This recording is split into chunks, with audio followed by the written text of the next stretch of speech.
ईश्वर बड़ा है।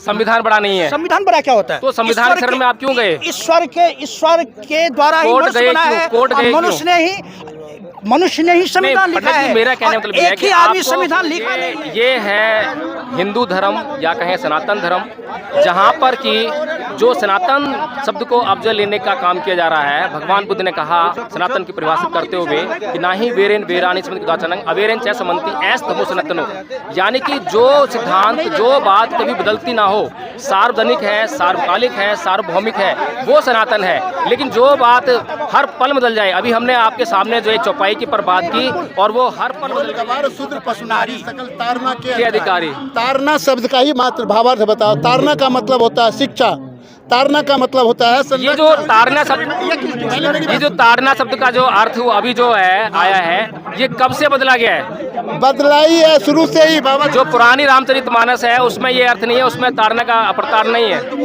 ऐसा कुछ नहीं है। आकर ये बताइए कि शिक्षा का जो अधिकारी है ये ही लोग अधिकारी थे, ब्राह्मण अधिकारी नहीं है, क्षत्रिय अधिकारी नहीं है, सब अधिकारी है। शिक्षा का मतलब इन्हीं का नाम क्यों लिया गया?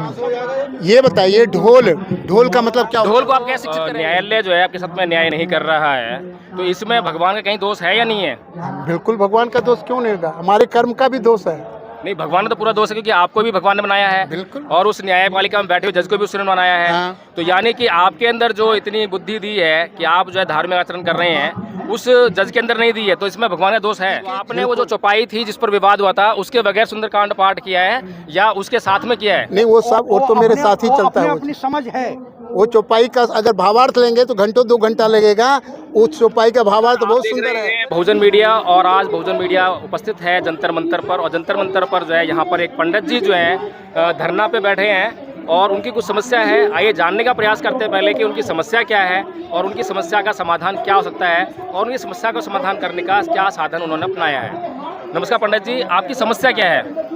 मेरा समस्या है जो मैं शंकर सोसाइटी के द्वारा पूर्ण रूपेण उलझ गया हूँ। मेरा जीवन को उलझा दिया है, क्योंकि मैंने 2009 में उनसे जुड़ा था और 2017 तक मेरे जीवन को बिल्कुल से मृत्यु के कगार पे लेके जा रहा है। क्योंकि चेक बाउंसिंग अलग है, एजुकेशन वाला केस अलग है, यानी एक ही विषय में उन्होंने 2-2, 3-3 जगह केस कर रखा है, जिसके चलते हम दिल्ली से आ करके परेशान होते हैं। तो मेरा बस यही निवेदन है मीडिया के द्वारा, चाहे सरकार से, जो कि मेरे जैसे व्यक्ति को इस प्रकार से छुटकारा दिलाने के लिए उस व्यक्ति का, उस संस्था का, उस सोसाइटी का ऑडिट करवाया जाए।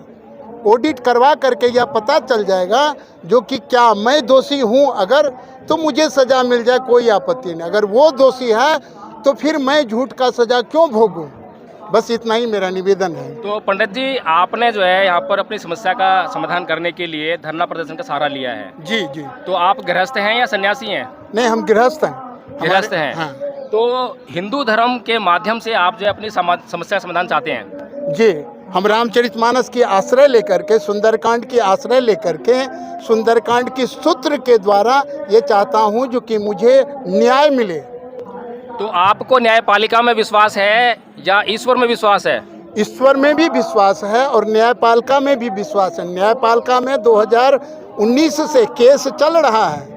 30 हजारी कोर्ट में एक केस चल रहा है, जिसकी हर तारीख पे मैं हाजिर होता हूँ बिहार से। और एक दूसरा केस उसने डाल दिया है रिकवरी वाला, जो मेरा संपत्ति से रिकवरी करने का, वो करकरडुमा कोर्ट में 2021 में। तो अभी तक पता चला कि जो कोर्ट में आपका केस चल रहा है वो उसका समाधान कोर्ट के माध्यम से कब तक हो जाएगा? पता चला भगवान के जरिए कुछ? भगवान के जरिए नहीं, कोर्ट के जरिए पता चला है। 30 हजारी वाले का समाधान बहुत जल्दी निकल जाएगा, क्योंकि हम बैंक के स्टेटमेंट जब कोर्ट में दिए हैं तो उस स्टेटमेंट को कोर्ट देखने के बाद ये आप समझ गए हैं जो नहीं, इनके साथ धोखा हुआ। देखिए पंडित जी, हमें जो है कोर्ट पर आपको भरोसा है तो समझ में आता है जी कि कोर्ट हमें दिखाई देती है, जज वहाँ होता है और वो आपका न्याय करेगा, आपकी बात सुनेगा और आपको बताएगा भी, और आप भी उसकी बात सुनेंगे और समझेंगे भी। लेकिन जो आपने दूसरी बात कही कि हमें ईश्वर और कोर्ट दोनों पर भरोसा है, तो कोर्ट तो समझ में आ गया, लेकिन ईश्वर को आपने अब तक जो है किस प्रकार से प्रयोग किया है जो कि आपको सुनवाई नहीं हो रही है? ईश्वर के ऊपर भरोसा किया तभी तो अभी तक जिंदा हूँ, नहीं तो कब का मार दिया होता मुझे। जिस व्यक्ति के चंगुल में मैं फंसा हूँ वह व्यक्ति मुझे कब का 2017 से मुझे दबोच रहा है, लेकिन वो अभी तक दबोच नहीं पाया। आपको क्यों फंसाया जा रहा है? फंसाने का कारण बताइए। फंसाने का कारण यह है जो आपसे अच्छा संबंध था पहले, और फिर बाद में मैंने उस संबंध से अपना हटना चाहा, तोड़ना चाहा, तो इसीलिए मुझे फंसाया। अब आप क्या चाहते हैं? इस देश के संविधान से आप अपना न्याय लीजिएगा कि मनुस्मृति के द्वारा जो बनाया हुआ जो ग्रंथ है उससे आप नहीं, हम देश के संविधान से न्याय लूंगा। नहीं, आप यहाँ पर जो पाठ कर रहे हैं सुंदरकांड का पाठ कर रहे हैं, और अभी सुंदरकांड पर बहुत विवाद उत्पन्न हुआ, तो आपको वो विवाद समझ में आया कि विवाद क्या है? बिल्कुल, हमें तो सब कुछ समझ में आया है, और हमने सुंदरकांड जो आज किया है, आज हमने मोदी जी तो के आपने वो जो चौपाई थी जिस पर विवाद हुआ था उसके बगैर सुंदरकांड पाठ किया है या उसके साथ में किया है? नहीं, वो सब वो तो मेरे साथ ही चलता है। अपनी समझ है। वो चौपाई का अगर भावार्थ लेंगे तो घंटों 2 घंटा लगेगा। उस चौपाई का भावार्थ बहुत सुंदर है। अब न्याय आपको भारतीय संविधान दे पाएगी और जस्टिस दे पाएगा, न्यायालय दे पाएगा। आप कहाँ उनमें फंसे हुए? मैं तो न्यायालय के अधीन गया था, लेकिन न्यायालय उल्टे मुझे डांट करके फटकार करके वहाँ से भगा दिया करकर डुमा कोर्ट से। और 22 तारीख को उसकी तारीख है, मैं हाथ जोड़ के बोल दिया मुझे फांसी दे दो, मैं अब कोर्ट में करकट डुमा कोर्ट में हाजिर नहीं होगा, क्योंकि वहाँ झूठा केस किया गया। तो इसमें जो न्यायालय जो है आपके साथ में न्याय नहीं कर रहा है, तो इसमें भगवान का कहीं दोष है या नहीं है? बिल्कुल, भगवान का दोष क्यों नहीं होगा, हमारे कर्म का भी दोष है। नहीं, भगवान का तो पूरा दोष है, क्योंकि आपको भी भगवान ने बनाया है। बिल्कुल। और उस न्यायपालिका में बैठे हुए जज को भी उसने बनाया है। हाँ। तो यानी कि आपके अंदर जो इतनी बुद्धि दी है कि आप जो है धार्मिक आचरण कर रहे हैं, उस जज के अंदर नहीं दी है, तो इसमें भगवान का दोष है। बिल्कुल, और ये भी बात है, कर्म प्रधान विश्व करी राखा, जो जस करहीं सो तस फल चाखा। 1 मिनट, तो कर्म की प्रधानता है। अब मेरा कर्म कहाँ गलत हुआ तो वो सुन लीजिए। मेरा कर्म गलत ये हो गया जो हम दुष्ट व्यक्ति को बहुत शुभचिंतक समझ लिए। जो व्यक्ति अच्छा नहीं था उसको मैंने बहुत सुंदर समझ करके उनसे प्रीत जोड़ लिया, उनसे रिश्ता बना लिया। यही मेरी गलती है। नहीं, ये आपकी गलती है या ईश्वर की गलती है? मेरी गलती। आपको दृष्टि नहीं दी ईश्वर ने? ईश्वर का कोई नहीं, गलती ईश्वर होता की ही गलती है। नहीं होती है। ईश्वर का कोई गलती होता ही नहीं है, अपनी गलती होती है। अपनी गलती होती आप है। जो बार बार ईश्वर सुनो, हमारी बात सुनो। जी, जी। आप जो बार बार कह रहे हो कि संविधान बड़ा या ईश्वर बड़ा, ईश्वर बड़ा है। संविधान बड़ा नहीं है। संविधान बड़ा क्या होता है? तो संविधान के शरण में आप क्यों गए? ईश्वर के द्वारा ही कोर्ट मनुष्य गए बना क्यों? है, कोर्ट और गए मनुष्य ने ही संविधान लिखा पंडित जी, है। मेरा कहने और मतलब ये है एक कि ही आदमी आपको संविधान लिखा नहीं है, ईश्वर में कई विश्वास सैकड़ों था। आदमी आपको। सैकड़ों आदमी संविधान लिखा है। एक आदमी संविधान सभा का अध्यक्ष बन जाए, इसका मतलब संविधान वही लिखा है, ये भी नहीं हो सकता। हम आपकी बात को मानने के लिए तैयार हैं, लेकिन आप कोर्ट क्यों गए? आपको मंदिर जाना चाहिए था। सुनिए हमारी बात सुनिए, ये नियम है। आपको यज्ञ करना चाहिए था, आपको चमत्कार और विश्वास होना चाहिए था।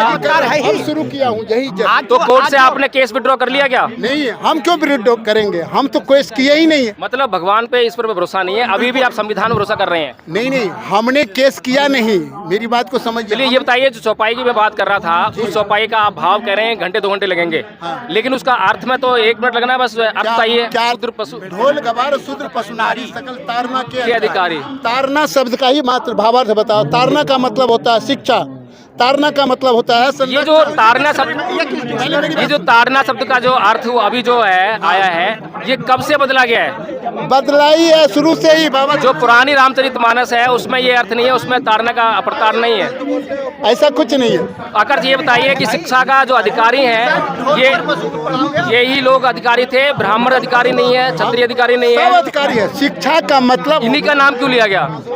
ये बताइए, ढोल का मतलब क्या? ढोल को आप कैसे शिक्षित करेंगे? क्या ढोल को सुदृढ़, ढोल के लिए प्रशिक्षण लेना पड़ता है, तब वो बजेगा। नहीं, शिक्षा का अधिकारी ढोल कैसे हुआ? प्रशिक्षण तो दूसरा आदमी लेगा ना, ढोल को शिक्षा कैसे करेंगे? ढोल को शिक्षित हो करके जो व्यक्ति शिक्षित रहेगा वही ना ढोल बजा सकता है। मैंने कहा है कि ढोल को शिक्षित करने की बात कही है ना। ढोल की शिक्षित बात नहीं है। ढोल को तारना का मतलब होता है संरक्षण। नहीं, तारना का मतलब होता है संरक्षण। ढोल जो है, ढोल को पीटते तभी आवाज करता है, इसका मतलब ये निकलता है। तारना पीटने से नहीं ढोल की आवाज, उसकी टेक्निक होता है, उंगली की फिंगर से उसको प्यार से होता है, ऐसे नहीं है जो पीट। ठीक है पंडित जी, मैं ये जानना चाह रहा हूँ कि उसमें जो 4-5 लोगों के जो नाम लिए हैं, ढोल है, पशु है, शूद्र है, गवार है और नारी है। हाँ। ठीक है, एक तो इन्हीं लोगों को क्यों उसमें शामिल किया गया शिक्षा के लिए, हाँ, मैं बता बाकी लोगों को उससे बाहर क्यों रखा गया? मैं बता, अब नारी को ही लीजिए खाली। और दूसरी बात यह है कि मनुस्मृति में भी यही बात हमें देखने को मिलती है कि वहाँ पर शूद्र और नारी इनके खिलाफ जो है हमें षड्यंत्र दिखाई देता है, उनको नीचा स्तर दिखाया गया। अब मैं करबद्ध निवेदन इसीलिए अर्थ ये करबद्ध निवेदन ये करूंगा, एक ही व्यक्ति, नारी शब्द जो है, नारी को क्या चाहिए? मैं क्या बोला हूँ, तारना का मतलब है संरक्षण। और अगर मेरी तारना का अर्थ आपने बताया शिक्षा, एक ही शब्द का तात, तात का मतलब होता है भाई भी, तात का मतलब पिता भी, तात का मतलब भांजा भी, सब तात का मतलब। तो इसी तरह से तारना शब्द जहाँ प्रयोग होगा कुछ भी अर्थ होगा, लेकिन कम से कम जो है विपरीत अर्थ तो नहीं होगा। विपरीत अर्थ कोई आप यहाँ तो अर्थ ही विपरीत हो रहा है। शिक्षा में और तारना में बड़ा जमीन आसमान का अंतर है। शिक्षा में, आर्ता में, तारना में क्यों अंतर होगा? ऐसा है पंडित जी, थोड़ा सा मुझे भी सुनने का प्रयास कीजिए। जो 4-5 पूछ रहे हैं जो तारना जो शब्द है उसके लिए 4-5 लोगों को उसमें शामिल किया है। पशु को शामिल किया है, एक मिनट रुकिए, पशु को शामिल किया है। ठीक है, पशु को हम अगर देखें तो नियंत्रण कैसे करते हैं? पीट कर करते हैं, चाबुक से करते हैं। आपकी ढोल है उसको भी जो है हम कहीं ना कहीं उसको पीटने काम करते हैं। आपकी भावना ही गलत है।